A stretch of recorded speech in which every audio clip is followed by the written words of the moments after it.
ನಮ್ಮ ಜೀವನದಲ್ಲಿ ಫೋಕಸ್ ಎಷ್ಟು ಮುಖ್ಯ ಅನ್ನೋದನ್ನು ಈ ಸಣ್ಣ ಕಥೆಯನ್ನು ಪೂರ್ತಿ ನೋಡುವುದರ ಮೂಲಕ ತಿಳಿದುಕೊಳ್ಳಿ. ಒಂದು ಗ್ರಾಮದಲ್ಲಿ ಅಧಿಕವಾಗಿ ಮರಗಿಡ ಬೆಳೆದಿರುವ ಪ್ರದೇಶದ ಮಧ್ಯದಲ್ಲಿ ಒಂದು ದೇವಸ್ಥಾನ ಇರುತ್ತದೆ. ಅಲ್ಲಿ ಅನೇಕ ಸ್ವಾಮೀಜಿಗಳು ಹಾಗೂ ಮಠದವರು ವಾಸಿಸುತ್ತಾ ಇರುತ್ತಾರೆ. ಅದರಲ್ಲಿ ಒಬ್ಬ ಸ್ವಾಮೀಜಿಗೆ ಅಲ್ಲಿ ವಾಸಿಸಲು ಇಷ್ಟ ಇರಲಿಲ್ಲ. ಒಂದು ದಿನ ತನ್ನ ಗುರೂಜಿಯ ಬಳಿ ಹೋಗಿ, ಇಲ್ಲಿರುವ ಕೆಲವು ಸ್ವಾಮೀಜಿಗಳು ನನ್ನನ್ನು ಹಿಂದಿನಿಂದ ಹೀಯಾಳಿಸುತ್ತಿದ್ದಾರೆ.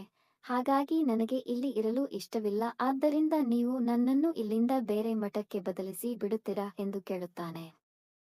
ಇದಕ್ಕೇಳಿದ ಗುರೂಜಿ ಅವನ ಬಳಿ ಒಂದು ಚಮಚವನ್ನು ಕೊಟ್ಟು ಅದರಲ್ಲಿ ಪೂರ್ತಿ ನೀರನ್ನು ಹಾಕಿ ದೇವಸ್ಥಾನವನ್ನು ಸುತ್ತಿಕೊಂಡು ಬಾ. ಹಾಗೆ ಸುತ್ತಿಕೊಂಡು ಬರುವಾಗ ಒಂದು ಹನಿ ನೀರು ಕೂಡ ಕೆಳಗೆ ಚೆಲ್ಲಬಾರದು. ಹಾಗೆ ನೀನು ಚೆಲ್ಲದೆ ಬಂದರೆ ನಾನು ನಿನ್ನನ್ನು ತಕ್ಷಣವಾಗಿ ಬೇರೆ ಮಠಕ್ಕೆ ಬದಲಾಯಿಸುತ್ತೇನೆ ಎಂದು ಗುರೂಜಿ ಹೇಳುತ್ತಾರೆ. ಇದಕ್ಕೇಳಿದ ಆ ಸ್ವಾಮೀಜಿ ತುಂಬಾ ಸಂತೋಷದಿಂದ ತಾನು ಬೇರೆ ಮಠಕ್ಕೆ ಹೋಗಬಹುದು ಎಂದು ಆ ಗುರೂಜಿ ಕೊಟ್ಟ ಕೆಲಸವನ್ನು ತುಂಬಾ ನಿಧಾನವಾಗಿ ಮಾಡಿ ಮುಗಿಸುತ್ತಾನೆ. ನಂತರ ಅವನು ತುಂಬಾ ಕುತೂಹಲದಿಂದ ಗುರೂಜಿಯ ಬಳಿ ನನ್ನನ್ನು ಯಾವ ಮಠಕ್ಕೆ ಬದಲಿಸುತ್ತೀರಾ ಎಂದು ಕೇಳುತ್ತಾನೆ. ಆದರೆ ಆವಾಗ ಆ ಗುರೂಜಿ ಹೇಳಿದ್ದು ಏನು ಗೊತ್ತಾ? ಈಗ ನೀನು ಈ ದೇವಸ್ಥಾನವನ್ನು ಸುತ್ತಿಕೊಂಡು ಬರುವಾಗ ಯಾರಾದರೂ ನಿನ್ನನ್ನು ಬೈದದ್ದು ಅಥವಾ ಹೀಯಾಳಿಸಿದ್ದನ್ನು ಗಮನಿಸಿದ್ದೀಯಾ ಎಂದು ಕೇಳುತ್ತಾರೆ.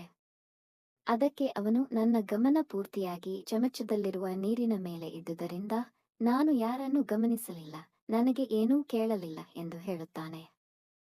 ಈ ಕಥೆಯಲ್ಲಿ ಬರುವ ಹಾಗೆಯೇ ನಮ್ಮ ಜೀವನದಲ್ಲಿಯೂ ಕೂಡ ಅನೇಕ ಹೇಡಿಗಳು ನಮ್ಮ ಬಗ್ಗೆ ಕೆಟ್ಟದಾಗಿ ಹೇಳುತ್ತಾ ಇರುತ್ತಾರೆ. ಆದರೆ ನಮ್ಮ ಗಮನ ಪೂರ್ತಿಯಾಗಿ ನಮ್ಮ ಕೆಲಸದ ಮೇಲೆ ಇದ್ದರೆ ನಮ್ಮ ಜೀವನವನ್ನು ಸಾಗಿಸಲಾಗುತ್ತದೆ. ಈ ಕತೆ ಇಷ್ಟವಾದರೆ ಲೈಕ್ ಮಾಡಿ ಹಾಗೂ ಇದೇ ರೀತಿ ಹೆಚ್ಚಿನ ಸಣ್ಣ ಕತೆಗೆ ಸಬ್ಸ್ಕ್ರೈಬ್ ಮಾಡಿಕೊಳ್ಳಿ.